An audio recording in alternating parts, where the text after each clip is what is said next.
Today I'm at the eastern portion of the Gardiner Expressway, and I'm announcing my plan to tear down this portion of the structure.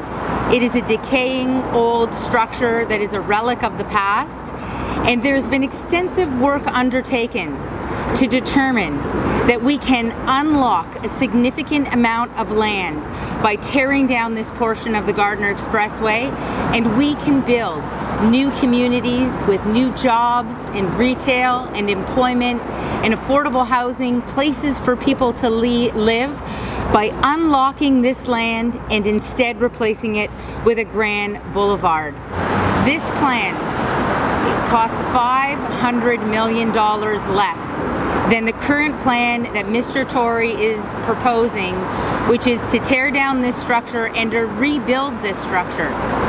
This kind of a structure is really a relic of the past.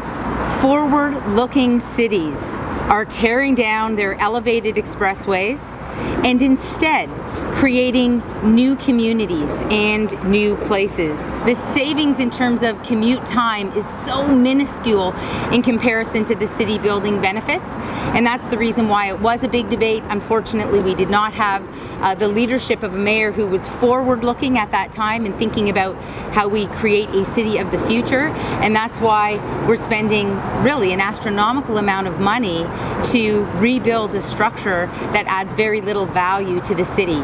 This is really an essential part. Like, if you just look around here, it's almost kind of magical to imagine what this can become when this structure is no longer here. So much land becomes available to turn into a wonderful place. How are you doing? I think we have to sort of look at the record here. The fact is that the City Council, by a vote of 36-5, approved this expressway being moved and put in a new place where we could free up more waterfront land for development, on a plan that at the time Ms. Keesmaat took credit for and said her wonderful staff had done a wonderful job, which they did, on putting forward this plan.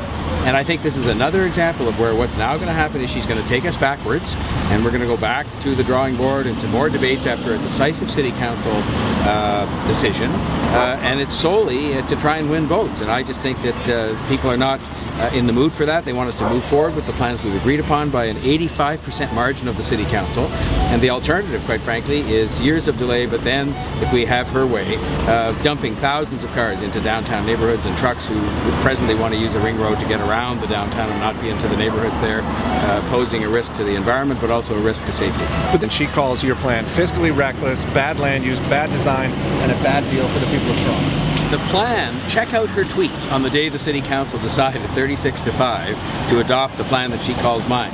That day she couldn't take enough credit for the work of herself and her staff on putting forward that exact plan, which was a modification of the previous plan. So we sat down with everybody involved, including the neighborhoods and the other city councillors, and got an overwhelming 85% vote in favor of what she now is choosing, because she's trying to get votes. She's now choosing to call it something quite different. And I don't think people have any time for that kind of flip-flopping. I think that they understand there was a decision made by an overwhelming margin. We should move forward with it, not go backwards, and that the risk of what she's now putting forward on the flip-flop is something that will be very damaging to neighborhoods in the downtown part of the city.